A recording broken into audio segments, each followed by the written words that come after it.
to The Balancing Act. Now here's your hosts, Jamie Wonko and Joe Vitale.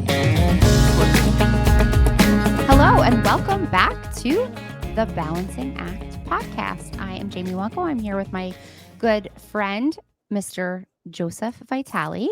Well, hello. Hello. How are you? I mean, living the dream. That's my stock answer. I think I should need a different stock answer because people might be getting tired of that.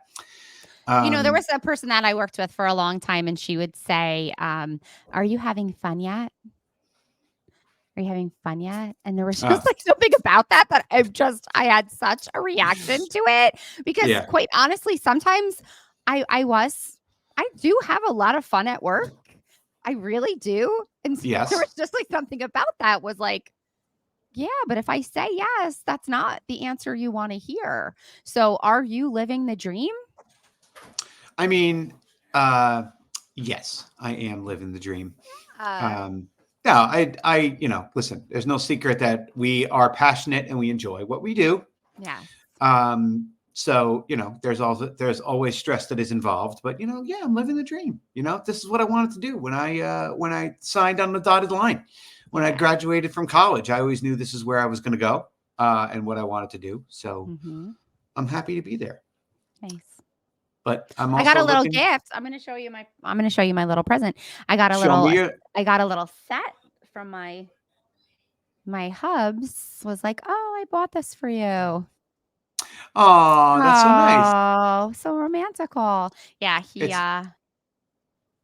it's cute, right? It's adding to the aesthetic. For the listeners that are not looking on YouTube, it is an apple with various teacher sayings on it. Sympathetic, engaging, merry. Yeah, that's you. Sympathetic, organized. Engaging, and merry. You are organized. That is for sure. Ingenious. These are all There's buzzwords. A lot of really good words on this little apple. He really fancies the Hallmark store. And so he said, "Hey, I got you something." I was like, "Oh." That guy, he's all right. He may want a specific kind of salsa and take a shower and dance around like he's the girl in Flashdance. Yeah. I don't know the reference. What a feeling. Oh, there it is. You know what's really funny too? So we're recording a couple of episodes today, and I had to run to the bathroom in between, episodes, and he is on the couch, just living his best couch life, and he said to me, "You know who you look like?" And I'm thinking, oh gosh, this really could go in so many different directions. Chuck Schumer? No, that is usually I put a little glass down on the nose and I am a Chuck Schumer. No, because that's usually, he does call me Chuck Schumer. He said, "You look like Michael Scott when he is backstage at the Dundies." And he just starts like chugging water and he's like sweating. I was like, "Well, thank you." It's a lot of pressure to do a podcast. Yeah. Absolutely. Just, gave me a good little chuckle. And here we are. Today on this episode, we are going to take it where we have not gone for many, many moons. Although these sorts of things have not gone away from our lives. They are very prevalent and here swirling around us every day.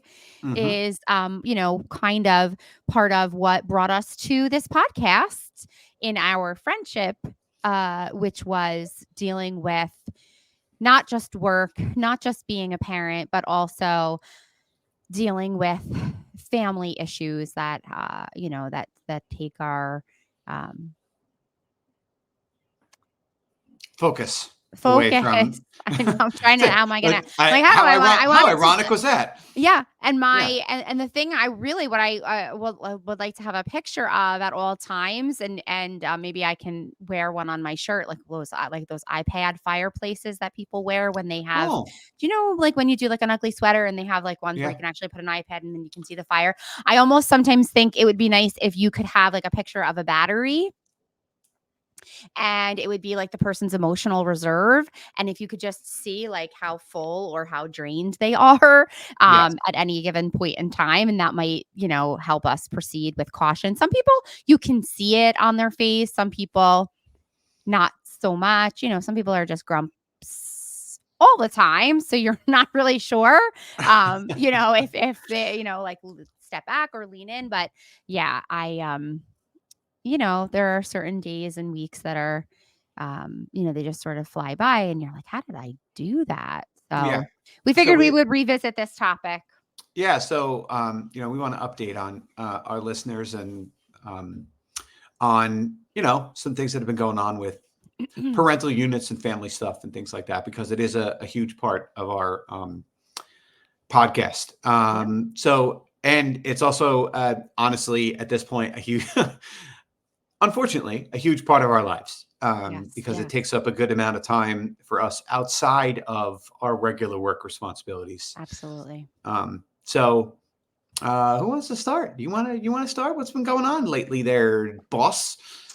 Well, so I'm not sure if we had kind of talked about this when we did this in the fall. I'm not really sure, but this is actually something I'd like to talk about now that we've gotten like a little bit of perspective away. But we had like quite a health scare with my spouse this fall, and now we've gotten to a bit of a better spot where the lesson for sure is, don't take the first opinion.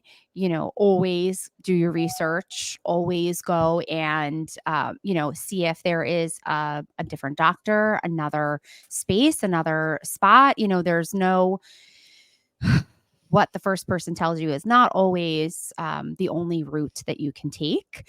Correct. And, and often in these types of situations, and especially with, what we had to face. So my husband had a routine colonoscopy, and, now the age is 45. So he, at 46 and a half decided, okay, I'll go and I'll do this.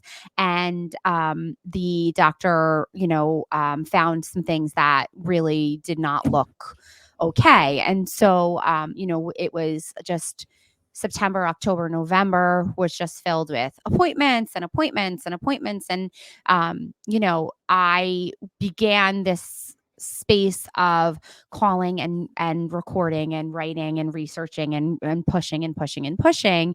And I find myself, that is very much how I operate. And then I end up not being able to actually, like I go through the motions of something, and then I don't end up processing it until after. Mm-hmm. So, some people are okay with like a day-to-day sort of dealing, whereas like it was, kind of, I'm going. And then once it was over, it was like, oh my God. So sometimes when these things happen, some people sort of just fold and they can't do it, and which is also, understandable. So to have that experience behind us now and have some perspective on it is a lot better. He was able to go to Sloan Kettering, and they were able to do a robotic surgery with a wire. I don't even understand, right? Because thank goodness that there are people who are Japanese geniuses who can come in and fix things in that way. And and so I just keep thinking about, go and be responsible with your medical care. Go and get checked when you need to get checked. And if you are not really sure about what the first doctor is telling you, our first doctor experience said that they were going to have to cut out 6 inches of his colon, and it would be possible that he would have a colostomy bag and all of these other things. And he ended up having a same day robotic surgery. And instead of an 8 to 10 week recovery, it was a 2 week recovery. So, so we just feel, really so thankful. We kind of lived in that like thankful space for a while. But I did have like a couple of weeks after it was all said and done where I was like, oh, I don't think I can get up off of the couch, because it was just like so much to process. But, so thankful. So, get your colonoscopies, everybody. We did just go recently, last week we went to a new doctor and he did say that they are, probably going to be changing the age for colonoscopies to 40. And so it's just like, that was part one of our, uh, situation this fall. But, now that we're entering springtime, we're kind of looking back on that and just being so thankful for the way that it turned out. Yeah. How are things with you? I mean, of course, we'll talk Well, about my mom in a minute, but go ahead. How about you? yeah, I remember you telling me the story. I know it was something that we were not going to be talking about on the beginning of our podcast as we were, Yeah. getting things started. It was just kind of new and too fresh of a situation. But I remember when you told me, and I'm just thinking about everything, and I'm like, yep, how much more? Like you had said before, like when your plate's too full, just get a tray. Like how much more does this family need when they are already dealing with a lot? Um, Yeah. and there's all sorts of proverbs out there. God only gives you what you can handle, and things like that. But there's always a idea of being sympathetic to uh, someone else in the plight that they're going through. So we were, we're very close friends. Our spouses are close, and our kids are, thick as thieves. So it was difficult for us to listen and watch you guys go through that because of the fact that we care about you guys so much. So we're just so glad that everything, Is okay. on the other side of it is okay. Yeah. Um, And you know what? Something, and I don't know if I wouldn't consider myself really like a negative person. I'm not bitter. I do find myself getting more and more that way. And what I'm realizing is, and this is so true, I think, in really all areas of life, you often are I'm off I have been very disappointed in expecting people to react or behave the way that I would if it was happening to one of my friends or my family members, and that is just not the case. Right? So you cannot have expectations of other people because you will be overwhelmingly disappointed. So I've been trying in my experiences the last couple of years to focus on, all of the good that has come out of things. I have, also tried to give people like the benefit of the doubt, because I think sometimes some things are just too impossible for people to talk about or deal with or understand. So it's definitely been a learning experience for me to have like some tempered expectations of the way that other people might react, or because it's more about them. It's not really about their lack of care for me or for my family or for the situation. I think it's more about what makes them uncomfortable or fearful for mhm. themselves or for their own family. So I've been trying to kind of work on that a little bit, of tempering my expectations of what I think other people like should be doing. So I don't think that that's necessarily fair, and it's not going to work out. I feel like most times people are not going to do what you um, think or want because they don't really, it's not their experience. Yeah. Empathy is a very difficult space, right? There's a huge difference between empathy and sympathy. I think most people can give you sympathy, but it's the empathy that is almost impossible for Yeah. people. Yeah. I've so my mom has, recently had a health diagnosis that she's dealing with. This is not, it's in the early stages to breast cancer issue. Um, and it's something that she's been, having monitored for a few years, but now they're like, okay, decisions have to be made. And my mom is in her 80s, about to be, 82. Um, it's it's a challenging thing as her son to like go to these appointments and listen and try to give her advice on what she should do with her body. So I try to temper the conversations. Like I don't like to, I always joke like I have two rules I live my life by: don't tell women what to do, and do what women tell you. Those are two very important rules that I live my life by. But when it comes to like giving my mom the right advice, if it's the difference between, having a lumpectomy, which is a large portion of one's, in this case, be a large portion of her breast tissue, and then follow up radiation treatment. And then on top of that, every 6 months or every 3 to 4 months, it has to be monitored, and there has to be another mammogram, and you're uncomfortable, and you're like, why not have the mastectomy so you don't have to deal with that and the emotions of it? But it's also not my body. So it's been a very difficult conversation to have, but also one that I felt was necessary. So maybe she could see the forest through the trees a little bit. You know what I mean? I mean, my parents do, when it comes time to be practical and listen, they will. Listening isn't following, though. No, absolutely. I agree with that. Parenting your parents is so horribly unnatural and so complicated. Very. And in this case, it's there are challenges with relationships in my family, which you and I have spoken about off air, but it's something I'm not going to be going into grave detail here. But it's you said something to me like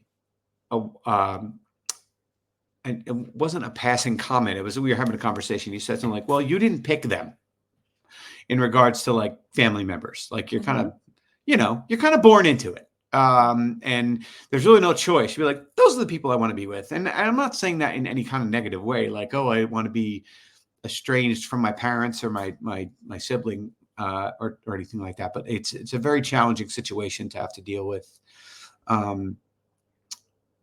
Different people's personalities that you might not necessarily get along with, and have everybody. And I, and you and I have talked about this too. Like we are always seems to be in the middle of situations and always the glue that's trying to hold things together.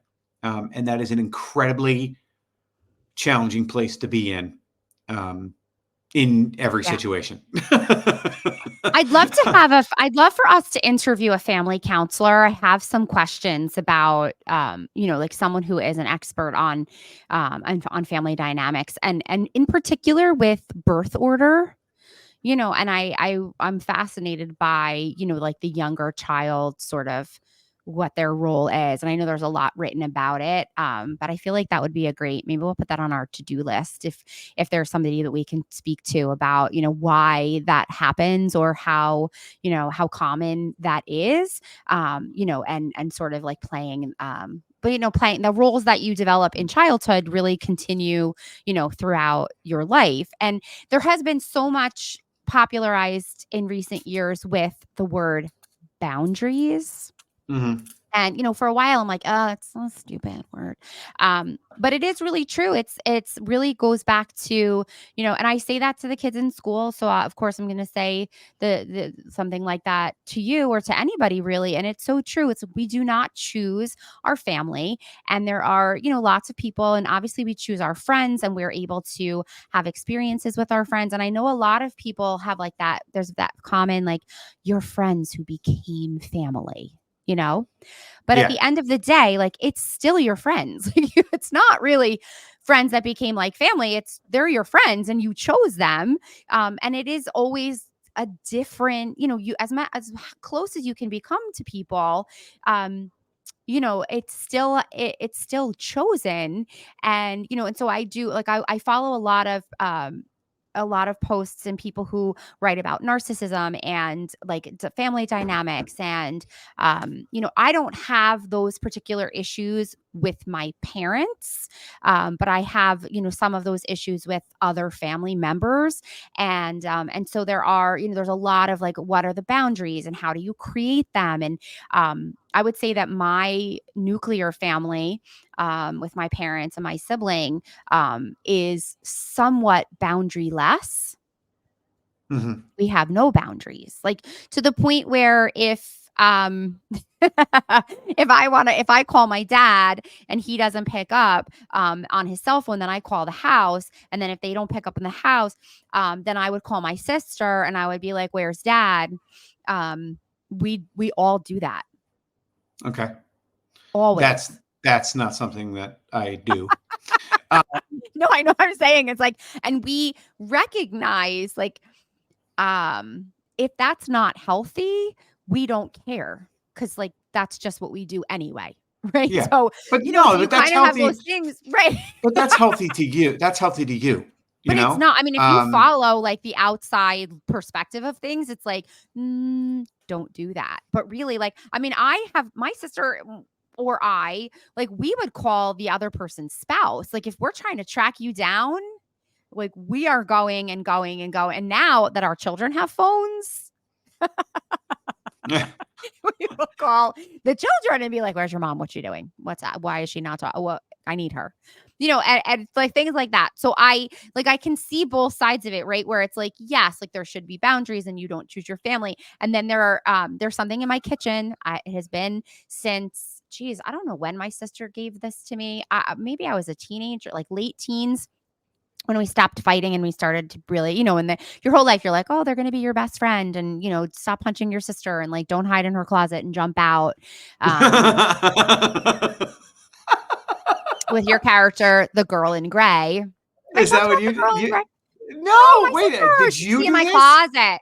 Oh, Your the sister? girl in gray. Yeah, when she starts getting, when she starts getting like crazy, which doesn't have like, that's my favorite part of her, but when she really gets like wild and funky. But yeah, so when I was a teenager and she was in college, she would hide in my closet and she'd jump out and be the girl in gray. I can't even, maybe she just had like a gray jogging suit or something, but yeah. So I'm the girl in gray. And so so she had given me this thing when we did go through that phase of like, you're not going to fight with each other anymore. You're going to be, you're going to be best friends. And it's hanging in my kitchen now. And it says, God made us sisters. We made us friends. And, and that is really so true. And, so when I look at my own kids, I think, that I hope that they can continue to have like that type of relationship. But things are really tested and tried as you get older and you have like some of the things that we've been dealing with our parents in particular, because my mom has been ill for so long, and it's not just about like managing my own emotions, my children's emotions, my mom not understanding what's happening to her, my dad not being able to cope with what's happening to his person, and so there's just like layers on top of the just, so I know like with you and your mom and your dad and your brother and then you have your wife and you're the head of your family, and then it's just being a grown up. It never stops, and and it's really hard. It can be real, sometimes it's a real bummer. So, and what's interesting is I'm married to an only child. That is in and of itself also so interesting because, he doesn't have a sibling. So I take on the role of, hey, what do you think we're going to be do? I find myself with him with things that I would call my sister about, and not having a sibling to, which I'm sure there are people who have siblings but are living like they are the only child also. Yes. Yeah. There are. Yeah. Yes, there are. So, yeah, absolutely. I believe that exists out there. So it's been, this is still, I wouldn't say that it's new, in regards to what's happening with my mom, but it's something that needs to be addressed. And there'll be some surgery / recovery and things like that. But now it's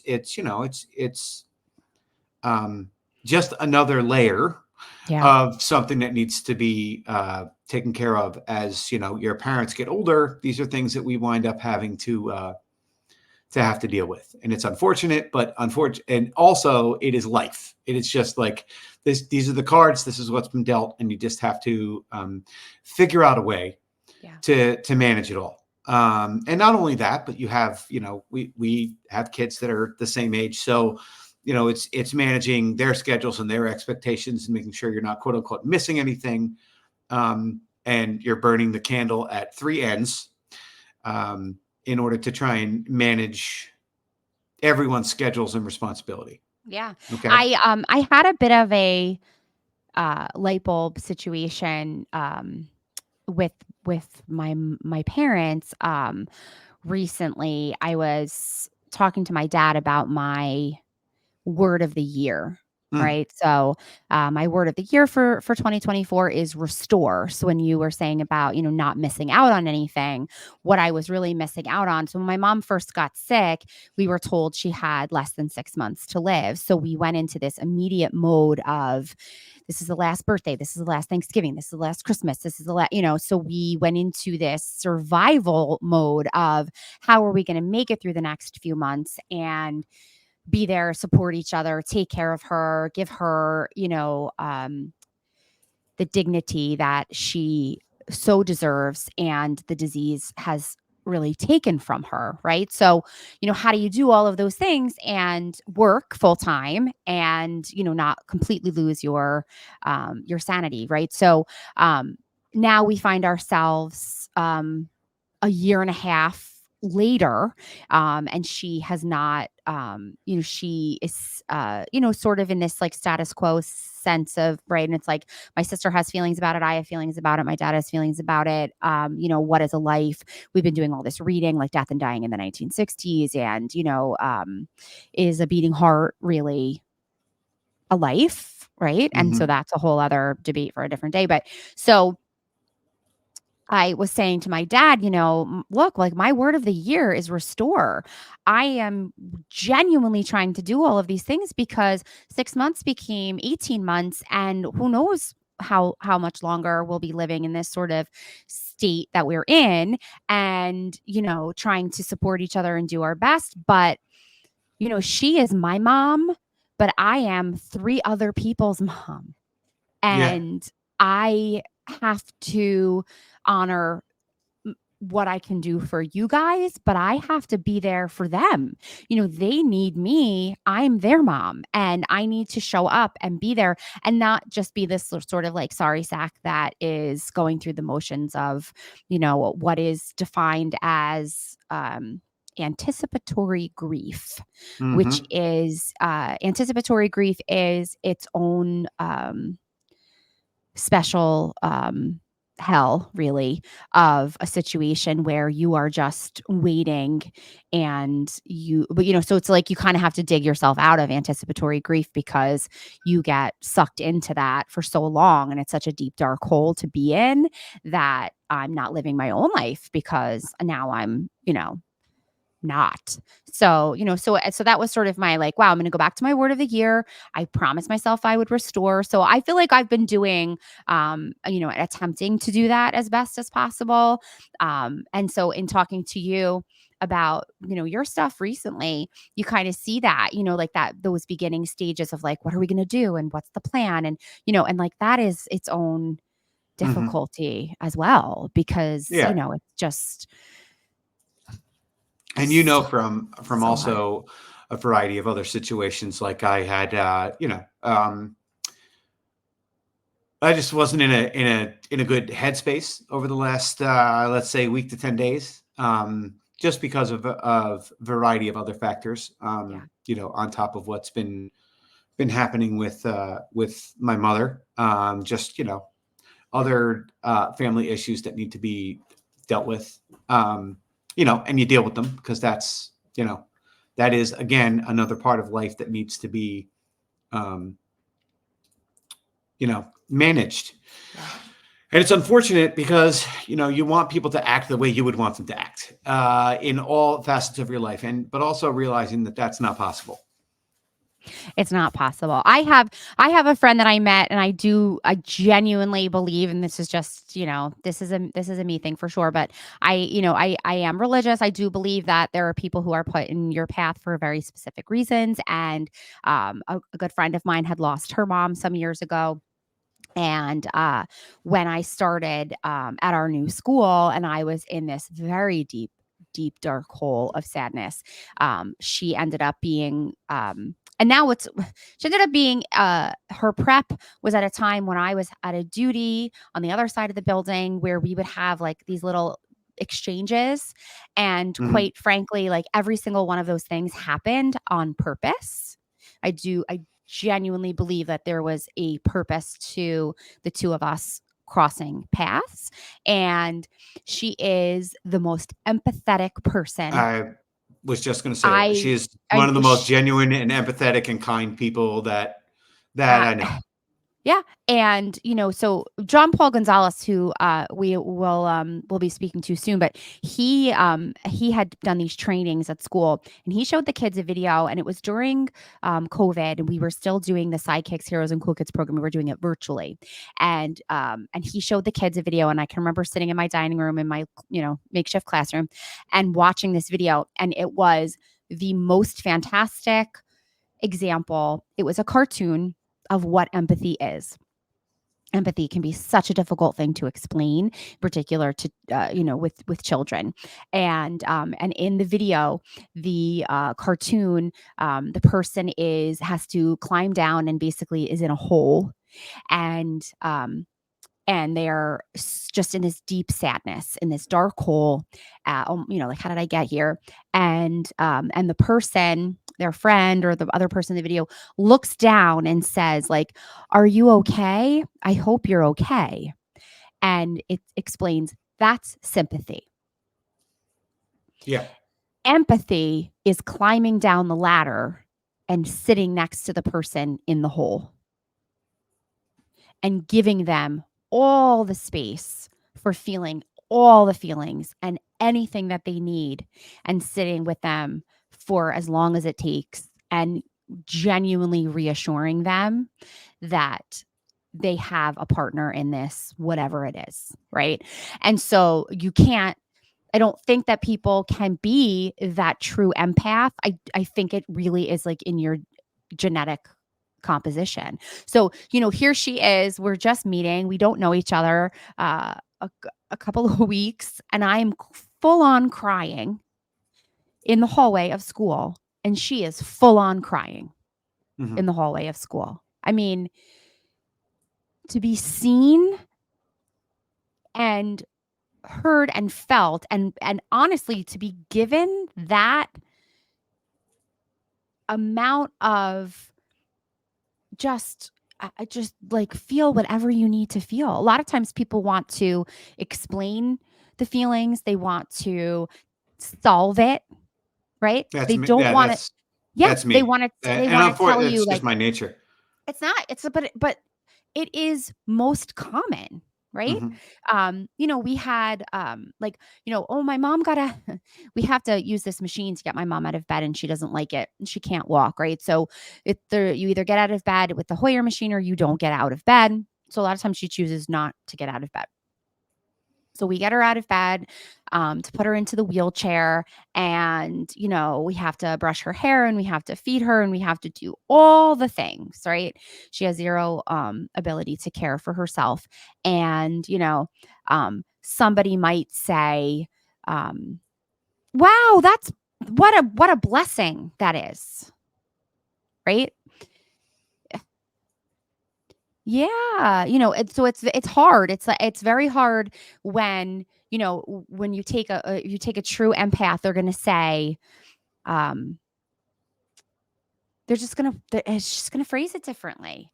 You Mhm. know, I bet you that you wanted something different. How were you feeling about that? Rather than Mhm. like, that's great, right? When like the Yeah. other person's telling you it's great, but it may not be great at No. all, and it doesn't mean that the person who is showing you so much sympathy in the friendship and kindness and love, that doesn't mean that they care about you any less. It's just a different sort of I think you just have to be like, it's just like a natural empath. I don't think that, I think it's a rare treasure to find somebody who can genuinely get into the hole with you, Yeah. Yeah. And sometimes I'm sure that there are people who don't want that. You're talking to one of them. No, honestly, Yeah. and this is, I think this is more of a male mental health thing, where we as males are supposed to just rub some dirt on it and move on, right? Just toughen up, Um, and sometimes, like, and I have a way of being able to, like, listen, think, process, then react later. Took me a while to be able to do that.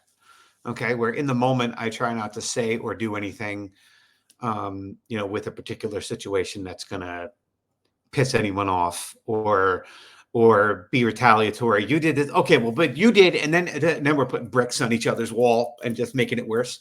So I have a ability to be like, okay, I appreciate your perspective, and I'm gonna take that in and be able to respond to it another way. But it took me a while to be able to do that, and it's not perfect.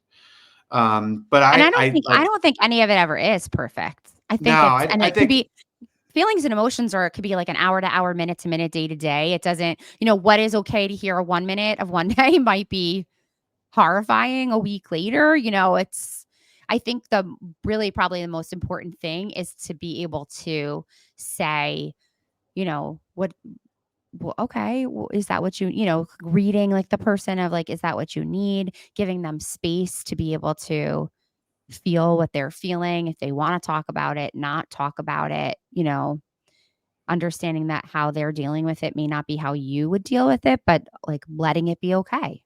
yeah, well, even like, I'm never gonna search out, but like, the other day you came in and be like, hey, how are you? Are you like, what's going, like checking in on me after we had talked about things. Yeah. And that is like all I need in the moment to be like, yeah, I'm good. I know that there's other people in my corner. Yeah, and it's not just Yeah. you. There are other people. Sure. And you let me know of another friend of ours who was like, hey, is he all right? Like, is he seem a little off? And I actually reached out, was like, hey, I just want to let you know, like, I've been in a weird headspace. Sorry if I was off the other day. And, because I always am like, oh, did I do something? Classic overthinker. Me? No, you're kidding. But Yeah. no, like sometimes you just need that. I don't need to sit down and have a long conversation about it. I just need to be able to get my perspective out of my head, and then move on. And I'm always like, I'm a big believer in the event itself. The anticipation of the event is worse than the event itself, whether it be a difficult conversation or something you need to go do or getting a flu shot. Like, you know what I mean? Like Yes. that's how I describe it to my daughter. Like, she's always upset that she has to get a flu shot. It's like, well, the anticipation of the event is worse than the event itself. Like, the event itself is over in a moment, but anticipating it, the idea of anticipatory grief is, I'm not saying that it's worse because I don't know, but it's got to absolutely be incredibly difficult when you're always waiting for the other shoe to drop. Yeah. Yeah. Yeah. Yeah. It's all I really know at this point. As far as the situation with my parents, but it's just a very strange sort of space to live in, for such a lengthy period of time that I think at some point you really have to restore, right? I've only been able to find that, my kids are only going to be 10 for so long. They're only going to be 11 for so, right? It's like, Yeah. but and of course, like I started in the earlier story, it's like, doctors tell you certain things and like they only know certain things. And, you just do the best that you can. For a while I got into like, oh my gosh, and especially like in the fall, it was like, how much can I handle? And how much can one person? And it is sort of, you just have to keep going because there are no options. You either continue or you drown, and there really is no other choice in the matter. So I try to like look back on like, wow, I was really lucky for a really long period of time. Health is wealth. There is really nothing more important than, having your health, having your family members be healthy. And, so geez, we really were so blessed for such a long time without having to have like some of those concerns. My mom herself asks, why is this happening to me? Why is God doing this to me? Why, like things like that. Those things are mucky. That's like what really gets me. As a daughter, as her child, right? Is how do you answer that? Yeah. And so those are the things that are, can like really be so difficult. Or why hasn't so-and-so called, or I haven't seen this person, or, things like that, where you have to try to explain that, Yeah. which is really, those are the tough kinds of things. But parenting your parent is, Yeah. I don't know there's any way to prepare you for that, but No, there's not. We should be writing some kind of manual / how-to guide.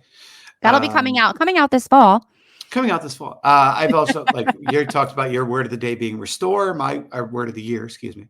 Mm-hmm. Mine was intentional. Yes. I've tried to continue with the conversations that I'm having. Try to be direct, and have conversations about this is what without giving too much information, like talking to my mother or father, saying this is what is needed in this situation. So I'm just letting you know what my feeling is on it, and I'm going to hold steadfast to that decision. So, and not being wishy-washy in the decisions that I'm making. Yeah. Also, and not to, on a positive note, being intentional about, honestly, about this podcast that we're doing, and, the relationship that I have with you. And we've had conversations over the last few months with people. Like, again, I've been saying this, and if you hear nothing else from me, if you're listening to this right now, I hope you hear this. You would be surprised what you get when you ask. And we have had many people that have given us advice, information. Hey, yeah, I'll have a conversation with you. Why don't we talk and meet, and you can learn how to do this and learn how to do that. There's a couple of things that I've learned. Number one, we're doing a lot on our own. Number two, there's a lot more that we can be doing that we're not able to do on our own.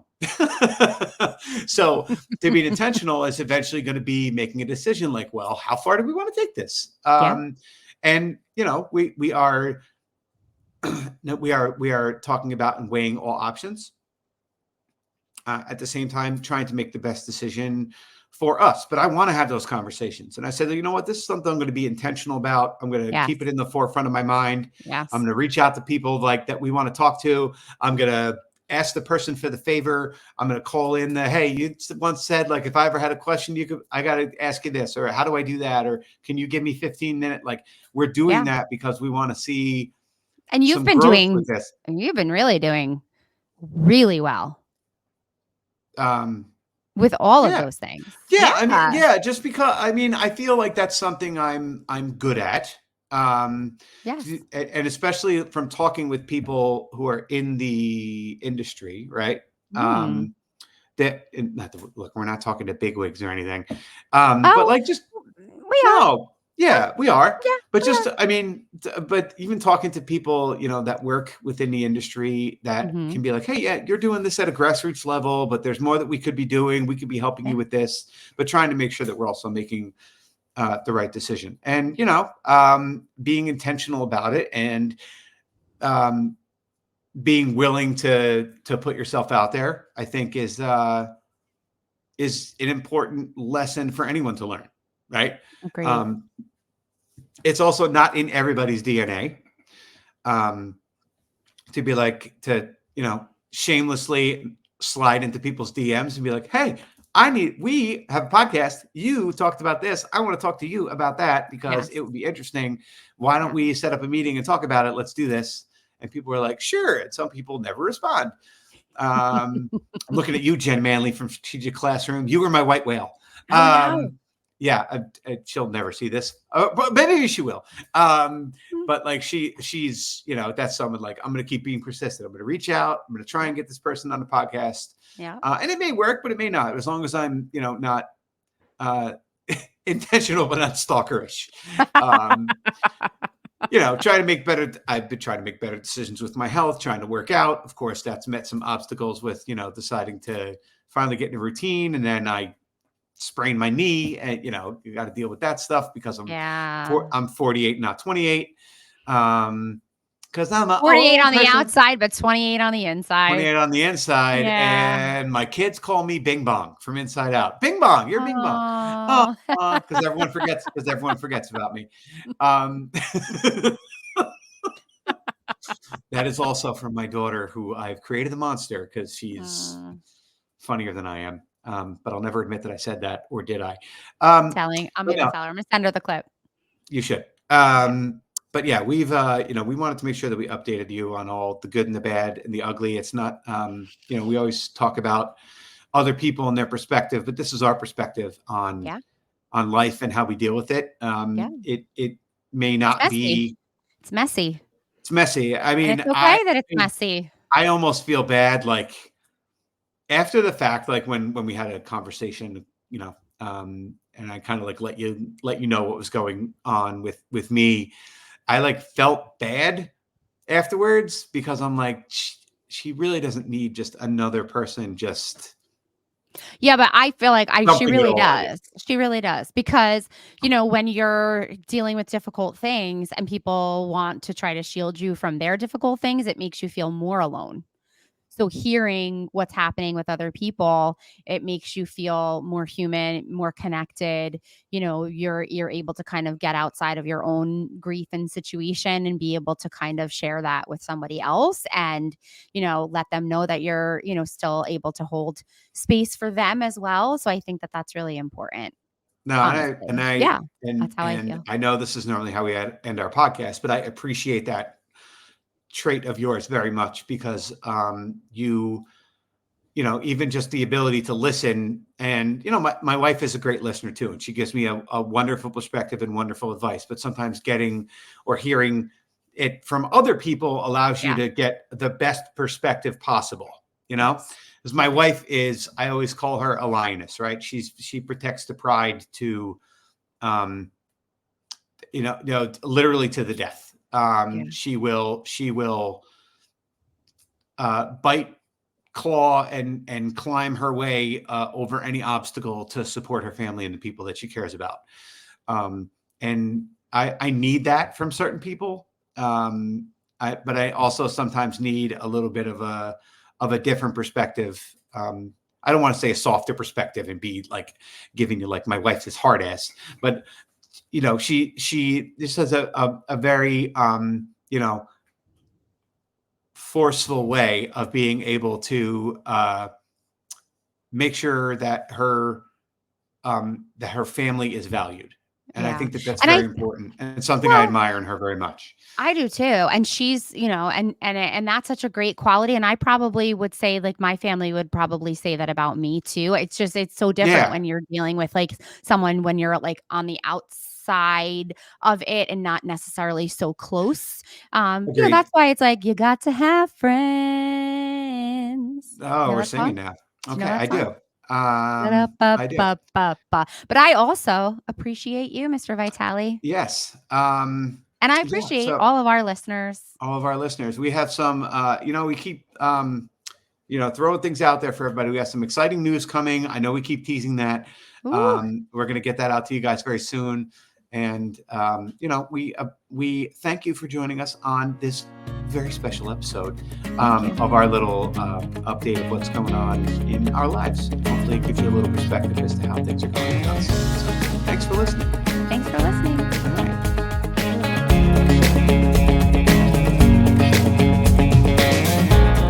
You've been listening to the Balancing Act podcast. Have a topic we should discuss? Drop us a line at thebalancingactpod@gmail.com.